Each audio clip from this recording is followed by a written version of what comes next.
Olá, criaturinhas, tudo bom com vocês? Bem-vindos ao canal Divinas, eu sou a Ra, e hoje nós vamos dar continuidade ao nosso especial do Grishaverse, falando sobre o livro que muita gente no fandom acredita ser o melhor de todos eles, Six of Crows.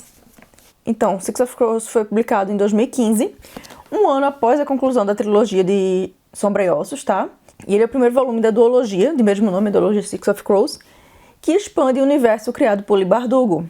A história desse livro começa em torno de 2 anos depois da conclusão de Ruína e Ascensão, tá certo? Então já tá no mundo que tá lidando com as ramificações da conclusão daquele livro. E começa em Ketterdam, a capital de Kersh, que é um dos países do universo que Bardugo criou, que fica no meio do True Sea, tá? Ele fica numa ilha, e é inspirado na Holanda do século XVIII, com as pitadinhas de Londres e Las Vegas no meio, sabe? É um dos países que foi comentado na trilogia original, mas ele nunca visitou Kersh até esse momento. E dessa vez, Ravnica, que foi o foco dos 3 primeiros livros, não é mais o foco, e sim só mais um dos países que estão no plano de fundo e tudo que está acontecendo e tal. E os Grisha também não são mais o foco da história, tá? Eles têm uma leve ligação com a história, mas eles não são o foco. A gente tem muito mais personagens humanos normais do que Grishas agora. E em Six of Crows a gente acompanha o trapaceiro Cais Brecker, enquanto ele monta um time de talentos peculiares e reputação questionável para realizar um roubo impossível a mando de Ian Van Eck, um dos membros do Conselho de Mercantes que governa Kersh, porque Kersh não tem um governo em si, tem um Conselho de Mercantes porque todo o país gira em torno de, basicamente, capitalismo e tal. Tudo lá, até os deuses dele giram em torno de dinheiro, empreendedorismo, é meio bizarro as coisas lá. O roubo em questão envolve invadir a Corte de Gelo, um dos lugares mais seguros do mundo, e o coração da capital de Fjerda é o lugar onde a família real de Fjerda vive e tal, onde é a sede dos Druskella e tudo isso, é a Corte de Gelo. E caso vocês não lembrem, Fjerda é um dos países que a gente ouve falar na trilogia original, que é um dos inimigos de Ravnica, tá? É um dos países inimigos de Ravnica, e é vizinho de Ravnica. E lá eles têm que sequestrar um cientista Shu, que foi capturado pelos Fjerdans quando estava tentando desertar de Shuhan e se esconder em Kerk. E para conseguir realizar essa missão, a lado impossível, Cais convoca Inaz Gafar, sua espiã e a coisa mais próxima que ele tem de uma mão direita ou confidente, Jasper Fahey, um atirador de Novizen que é viciado em jogos de azar e tem muito azar nesses jogos, o Alan Hendricks, um jovem com afinidade para química que foi recém-contratado por Cais para ser o seu novo especialista em demolições, ou seja, ele que faz bombas. Nina Zenik, uma sangradora que desertou do 2º Exército de Ravnica para salvar a vida de um Druskella. E Matias Helvar, o Druskella em questão, que ainda não fez paz com o fato de que ele não é mais um Druskella, que ele foi contra tudo que ele foi ensinado durante o treinamento dele e a vida dele, basicamente, de odiar Grishas e tal. E assim é formado o Six of Crows, ou 6 de Corvos. O nome é basicamente uma piadinha com jogos de carta, porque nos baralhos em inglês é o Four of Spades, Five of Cups, o 5 de Copas, 4 espadas, coisa. Então, Six of Crows, porque eles são os Crows e tal. Então, é uma piadinha com cartas, porque tem a ver com Ketterdam. Mas assim como a trilogia original, esse livro também é narrado em primeira pessoa, porém ele difere no ponto em que, enquanto a trilogia original era só narrada pelo ponto de Alina, nesse a gente tem quase todos os corvos narrando a história. Com a única exceção sendo o pobre do Island, que não tem nenhum capítulo narrado por ele nesse primeiro livro. A gente tem 11 capítulos pelos olhos de Neji, 9 pelos olhos de Cais, 9 por Jasper, 9 por Nina e 6 por Matias. E mais 2 capítulos por personagens random que aparecem no começo e no final. E eu adorei isso, eu amei Bardugo ter feito isso, porque isso faz a história andar bem mais rápido, já que você consegue ver várias coisas que estão acontecendo ao mesmo tempo, em capítulos diferentes. Não precisa ter que os personagens se encontrarem todos pra aí o personagem principal ouvir os outros contando o que é que aconteceu, não sei o que. Tipo, a história anda mais rápido, flui melhor assim. E também você tem a possibilidade de conhecer cada um deles melhor, porque você escuta a voz de cada um dos personagens, sabe? Você sabe que realmente está se passando na cabeça deles. E eu gostei muito de um recurso que Bardugo usou de intercalar o que está acontecendo no presente, ou seja, o que realmente é a história do livro, com os personagens lembrando seus passados e tendo flashbacks para contar suas histórias por coisas que acontecem durante o presente, que são gatilho para eles lembrarem dos seus traumas passados e coisa do tipo. E isso facilita muito para o público conhecer o passado dos personagens e entender os traumas que eles carregam.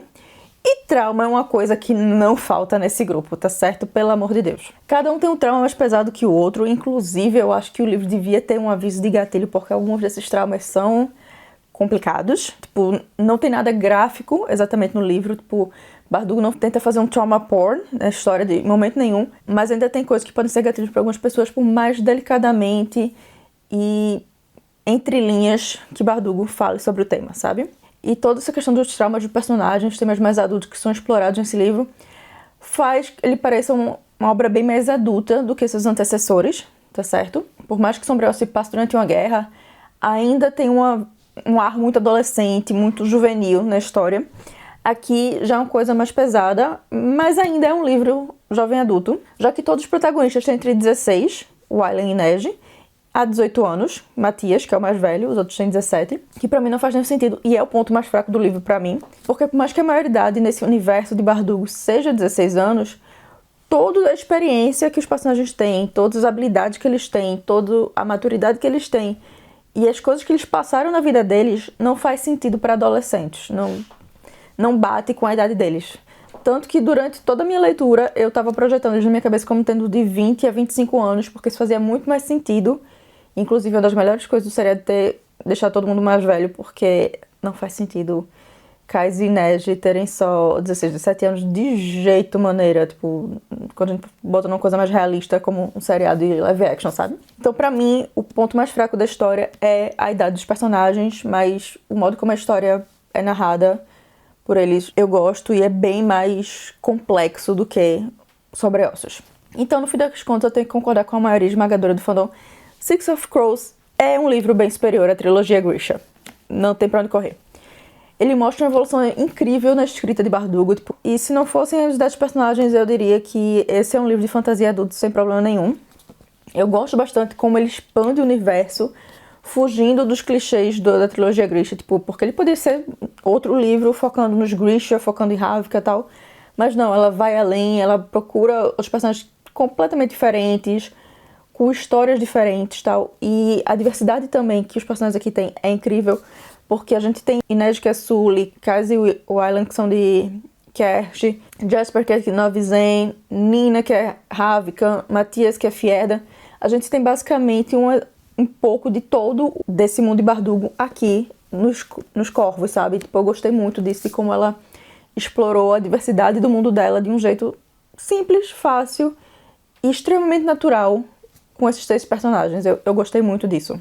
E enquanto Sombriossos é um tipo de fantasia mais tradicional, com foco sendo a batalha do bem versus o mal, Six of Crows só é considerado, pra mim, um livro de fantasia porque ele se passa no mundo fantástico. Porque a história é bem mais realista, o foco é bem mais nos personagens, na questão do lado humano deles, do que em poderes especiais e coisas do tipo. É uma história bem mais pé no chão, eu diria, apesar de todas as coisas fantásticas e tal. Mas é mais uma história sobre os personagens do que sobre o mundo em si.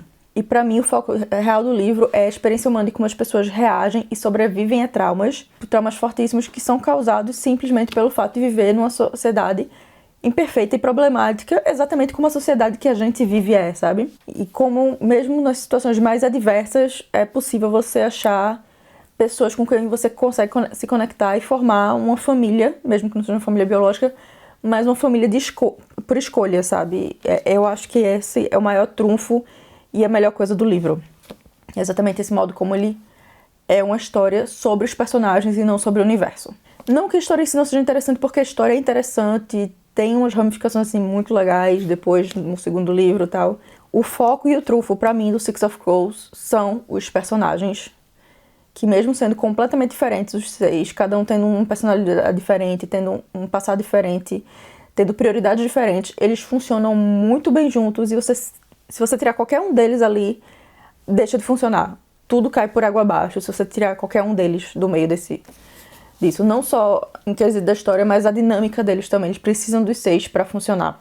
E prova de que os relacionamentos dos 6 são a coisa assim que realmente faz todo mundo se apaixonar pelo livro é o fato de que o fandom, assim, defende com unhas e dentes os chips desse livro. Porque o povo mata e morre por Kanej, por Wesper e por Helnick. Tipo, é só ver os comentários do Instagram da Shadow and Bone sobre a segunda temporada que vocês vão ver que o povo mata e morre por esses 3 chips. Mas outra coisa que eu gosto bastante nesse livro é a representação das pessoas com deficiência, sejam elas físicas ou de aprendizado. E Bardugo enfatiza várias vezes, tanto nesse livro quanto no Crooked Kingdom, que essas deficiências não definem nem limitam as pessoas e muitas vezes podem até ser usadas como uma vantagem em algumas situações, que acho que eu diga. E pra mim, essa foi uma das melhores representações que eu já vi de pessoas com deficiência em uma história especialmente de fantasia. Inclusive, Bardugo usou sua própria experiência como uma portadora de osteonecrose, que é uma doença crônica que causa a morte do tecido ósseo e faz os ossos se tornarem mais frágeis, para descrever como o Kais lida com a perna dele manca e com as suas dores crônicas, tal. Tipo, ela usou a própria experiência dela, o que ela vivencia, pra criar o personagem. Eu achei isso genial. E um ótimo jeito também de trazer uma conversa sobre isso, especialmente para o público mais jovem, que normalmente não para pensar nas dificuldades que uma pessoa com deficiência tem. Mas Six of Crows já entrou pra minha lista de melhores leituras de 2023, assim, fácil, de lavada. E agora eu entendo perfeitamente a fascinação do fandom com esse livro, porque muito amorzinho, sério, muito amorzinho. Porém, agora eu quero saber de vocês. Me conta aqui o que é que vocês acham de Kais e sua turminha. O que é que vocês gostam de Six of Crows, o que é que vocês não gostam. Seus personagens favoritos, me conta aqui, tá certo? Nos comentários. Porque semana que vem eu vou trazer pra vocês a resenha de Crooked Kingdom, que é a conclusão dessa duologia. Então, fiquem ligados que vai vir por aí. E se você gostou desse vídeo, deixa seu joinha aqui embaixo, tá certo? Se inscreve no canal se ainda não é inscrito e também compartilha o vídeo nas suas redes sociais se você curtiu, porque me ajuda pra caramba e ajuda as pessoas a conhecerem aqui o canal.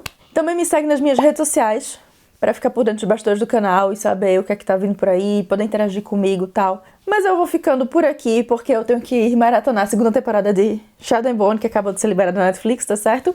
E vejo vocês no próximo vídeo. Tchau!